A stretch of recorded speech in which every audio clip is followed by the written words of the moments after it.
ଶୋଇବାକୁ ମନା କଲି 20,000 ଟଙ୍କାରେ ବୋଲି ମା। ଏଗୁଡା କିଛି ନାହିଁ, ପୁରା ଭୁଲ କି କିଛି ନାହିଁ। ମତେ ଶୋଇବା ପାଇଁ କହିଲା, ମୁଁ ଶୋଇବାକୁ ମନା କଲି ବୋଲି ଓଠ ଫୋଟ ସବୁ ହଟେଇ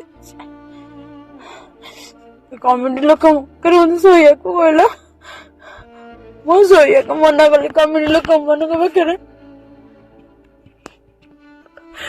କମିଟି ଲୋକ ପାଖରେ ଶୋଇବାକୁ ମନା କଲି ବୋଲି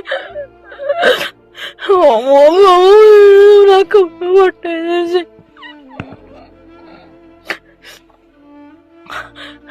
ଏଗୁଡା କିଛି ନାହିଁ, ପୁରା ଭୁଲ କି କିଛି ନାହିଁ।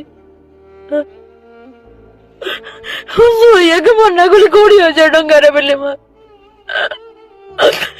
ଦିଦି ଏମିତି କରୁଛି।